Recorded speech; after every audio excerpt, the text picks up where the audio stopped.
pessoal, bem-vindos a mais um podcast da Rafus Press, da Biblioteca Submersa. E hoje nós vamos, comemorando o lançamento do nosso, vai começar a ser enviado semana que vem, do nosso novo exemplar impresso do Resficta. Eu vou apresentar para vocês um pouco a respeito do autor, o Andrew Condos, falar um pouco a respeito dele, dos dois textos que aparecem nesse material. E vou falar um pouco também de que tipo de tradição o Condos se filia. Aliás, vamos começar falando disso. O Andrew Condos, ele é um colecionador de livros. E eu já comentei isso aqui a respeito, aliás, de outro livro do Condos, né? Eu tenho vários livros dele. Falta um, que é o mais ficção, né? Mas eu tenho quase todos os contos que ele já publicou em coletâneas. Eu tenho os livros que ele chegou a sair, só publicou até hoje pela Monta Broxas, pela Zagava e agora pela Rafus. Faz algum tempo que ele não publica nada, acho que ele se afastou um pouco do Dangueto, né, o editor da Monta Broxas. Mas assim, o Andrew Condos, ele é um colecionador, né? E como eu disse, o colecionador, já afirmei isso no passado, afirmo de novo, ele tem uma função primordial, né? Tanto em termos científicos, vamos dizer assim, acadêmicos, quanto em termos de criação literária e editoriais. O colecionador, ele oferece parâmetros, porque ele tem o objeto material, o fruto da obsessão dele, né? Esse objeto material, e ele consegue ter uma leitura desse objeto material que é muito profunda e muito instigante, não é? Para além, claro, do fato, digamos assim, do aferimento de valor, né, para esse objeto material. Então, o colecionador, ele ocupa uma posição interessante em termos de produção acadêmica. Esse valor já foi reconhecido, por exemplo, no universo da análise das histórias em quadrinhos, e também até do mercado editorial de história em quadrinhos, onde os colecionadores ocupam uma função primordial. Eu vou falar disso num outro programa mais para frente, de como, através dos colecionadores, obras de grandes escritores, de grandes quadrinistas, né, cartunistas, escaparam praticamente do esquecimento, né? Porque eles publicavam em jornal, ou era um material descartável, de certa forma, né? Como é o jornal. E através dos colecionadores esse material se preservou. Mesmo a revistinha, né? Ela não era uma revista, né, pensada em termos estéticos ou de continuidade, de coleção, né? Era uma coleção imediata, mas era uma revista, né? As primeiras revistas aí até de quadrinhos de super-herói, né? Pois bem, esse valor ainda não foi reconhecido em termos de crítica literária, né? O colecionador, ele ainda ocupa um local meio assim marginalizado ou menor, né? Não tem muita importância você ser colecionador, para quê, né? Isso não faz diferença, pensa-se que na análise em si, né? Mas não. O colecionador, ele constrói uma ficção de arquivo, né? Ele consegue estabelecer seu próprio cânon que vem de suas obsessões. E isso é nitidamente o traço central do Andrew Condos.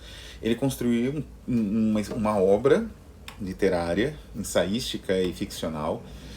Nem sempre isso é fácil de delimitar, né? Nos dois exemplos que eu trouxe aqui é bem nítido que se confunde os dois lados, mas ele também criou a sua própria obra, seu próprio cânone pessoal de obras que ele tem acesso.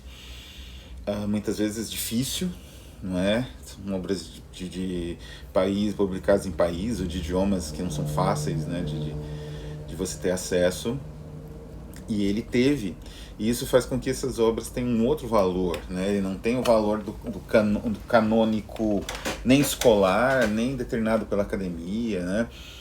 O colecionador, ele estabelece seu próprio cânon, e essa anarquia, digamos, metodológica, isso torna ele instigante para a academia em termos de estudos literários ou estudos da linguagem mesmo, e isso que deveria ser resgatado e não é. Então eu luto pelo restabelecimento do valor do colecionador em termos de literatura, da mesma forma que ele tem em termos de quadrinhos, né? Para além até do fato arquivístico, que é o central nos quadrinhos, como eu disse. Eu luto por isso desde, 2012, desde que eu comecei a estudar os fanzines que publicaram textos do Ballard, não é? J.G. Ballard. Mas, pois bem, voltemos ao Andrew Condos. No Odisseia Cósmica, né, que é a nova edição da nossa publicação impressa Res Ficta para assinantes, nós vamos ter dois ensaios curtos. O primeiro foi publicado no Letters from Oblivion, que é o primeiro livro do Andrew, publicado por uma aliança temporária entre a Monte Abraxas, que na época se chamava Les Éditions de l'Oubli, em homenagem à editora e a série de livros surrealistas romenos dos anos 40, na verdade, com a Zagava, que começava a publicar, né, dava seus primeiros passos. Bom, é um livro a respeito, é um livro sobre livros. Na verdade, o Andrew Condos aqui ele trata dos livros publicados pela editora eslova, né, gráfica eslova ou melhor, exatamente da editora Les Éditions de l'Oubli, que publicou 5 livros, anunciou mais 5, né, na época, dos surrealistas romenos, né. Eu vou do grupo Infranoir. Depois, em outro vídeo, vou falar um pouco, né, mostrar um pouco a minha coleção de surrealistas romenos e falar um pouco do Infranoir, mas não hoje. Eu já falei deles anteriormente, vou falar novamente, acho. Mas ele trata dos livros, da materialidade dos livros. E é impressionante que isso cria uma narrativa tanto histórica quanto psicológica dos acontecimentos políticos, e que motivaram tanto a publicação dos livros quanto o destino deles. Então, por exemplo, o primeiro, que é o The Leopard, que é o Les Éditions de l'Oubli, o número 1, ele simplesmente desapareceu. É um livro que foi caçado, perseguido pelas autoridades fascistas do Marechal Antonescu na Romênia, depois perseguido pelas autoridades comunistas, não é?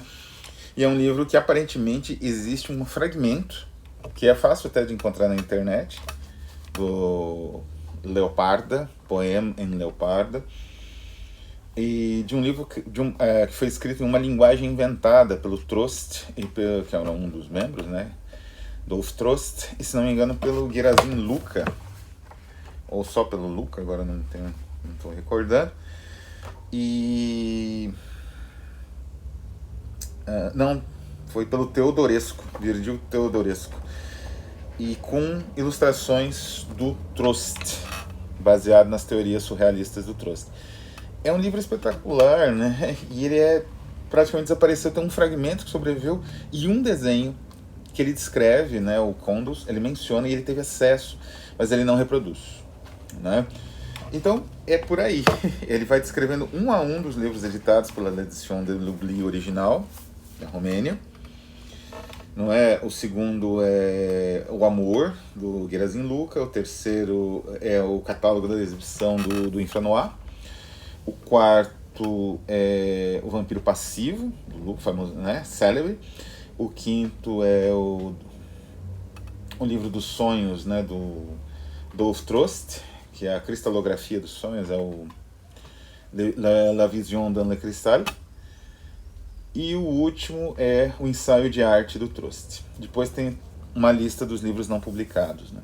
E aí o ensaio final, que é o ensaio que está no nosso Odisseia Cósmica, é justamente o ensaio sobre o Outlaw, né? Que é um ensaio sobre um escritor que não participou diretamente do Infranoir, mas mais ou menos representa bem o destino, né, dessa época, que é o VVA, né?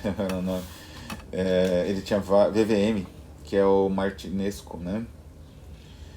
Enfim, Victor Valério Martinesco, né? Biografia, uma rápida biografia dele que aparece no nossa edição. Enfim, é um livro espetacular, mas como eu disse, ele faz uma reconstrução quase que arqueológica dos livros originais da Édition de l'Oubli. E isso cria uma espécie de narrativa, né? Aliás, cria toda uma espécie de painel contextualizador de um momento histórico muito complicado, muito difícil na Europa, de passagem do fascismo para uma vaga esperança liberal e depois para alguns regimes, em alguns casos, especialmente no leste europeu, regimes stalinistas, né? Extremamente repressores. já configurando o mundo para um outro conflito, um conflito político, né, que foi a Guerra Fria. Um livro espetacular, né? É graças a esse livro do Andrew Condos que eu tive contato inicial com o material da Infranoir. Depois eu corri atrás de muito mais material, né? Tem bastante coisa sobre o grupo Infranoir, especialmente sobre Dolph Trost, que é o autor que eu traduzi e vou traduzir mais no futuro próximo. Foi tudo graças ao Andrew Condos, né? Colecionador, que forneceu e interpretou dessa forma material os livros, criando uma espécie de arqueologia narrativa de toda uma constelação, de todo um universo complexo, né? Um dia eu pretendo traduzir o livro inteiro, Nether Stone Oblivion. O segundo ensaio, ele é mais curioso ainda. Ele aparece no volume Booklore, só da Zagava, né? O Booklore é um volume de ensaios de vários autores. Temos Red Oliver, Jonathan Wood, B. Kittling, Avalon Brantley, Daniel Mills, Brandon Connell, Andrew Condos, Martin Reis, Ray Russell, Colin Insull, Mark Valentine, por aí vai, Damian Murphy, Charles Snyder, Timothy Jarvis, Thomas Stronghold. E do que trata o Booklore? De livros, basicamente, como o nome diz, mas cada um desses autores tratou de um livro marcante. E eu tratei do destino dos livros, né, no meu artigo, nesse mesmo livro. É um livro, infelizmente, esgotado. Assim, ele tem uma edição de luxo com capa de couro que custa 200 euros. Mas a edição, digamos assim, um pouquinho mais barata, que na época custava uns 50 euros, 60, ela está esgotada. Pois bem, o que trata o ensaio da Andrew Condos, que é o ensaio título da nossa edição do mês do Resficta?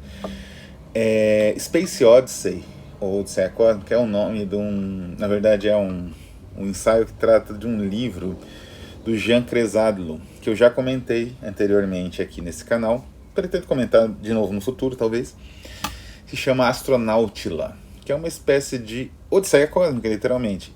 O que é o Astronautila? É uma narrativa épica, em forma de poema épico, que trata de eventos de ficção científica espacial, né, de space opera, escrito em versos homéricos, em grego homérico e tcheco. Não é simplesmente isso. A versão em grego homérico é manuscrita, né, foi escrita à mão pelo autor. É um livro extraordinário, é um livro único. Eu tive o prazer de conseguir uma cópia do filho do próprio Kresadlo, né, que é o autor, um tcheco, exilado, já falecido. Não sei se o filho ainda vive. E é uma das preciosidades da minha coleção. E o ensaio do Andrew Condos é sobre esse livro, mas não exatamente um ensaio cobrindo elementos academicamente reconhecidos de tema, de forma, de estrutura, da questão do uso da linguagem, do uso do grego. Não, com certeza não. O Condos, ele trabalha a recepção desse texto, o impacto que ele causa por conta dessa estranha mescla de grego, antigo, com ficção científica. Aí o prefácio do próprio autor é em latim. Então esse impacto, essa estranha mescla de dois universos aparentemente excludentes, contraditórios, é isso que trata o ensaio do Condos, e trata de uma forma brilhante, né? É um ensaio que é espetacular, não é? Porque, de fato, essa estranheza salta aos olhos do leitor, e isso faz com que você, como aconteceu comigo, corra atrás até para conhecer esse livro, ver, saber se ele existe realmente, né? Então, é mais um projeto futuro da Rafos traduzir o Kresadlo, né? Mas é um livro único, parece um livro quase imaginário, né? E o tratamento no Cosmic Odyssey, no ensaio, né, do Andrew Condos, é um tratamento justo, né, de uma grande obra quase imaginária. Né? Então, espero que todos apreciem, os assinantes da Resficta, que vão receber esse livro com tradução da Melissa Bart, né, nossa primeira colaboradora, assim, colaborou, nossa primeira colaboração, né, com a Rafos Press, porque o Andrew Condos é um grande autor, né? Eu espero poder publicar coisas inéditas dele em breve também. E, enfim, não é? Espero que vocês apreciem esse material. Né? Então eu vou ficando por aqui e, né, vejo vocês na próxima. Um abraço e até.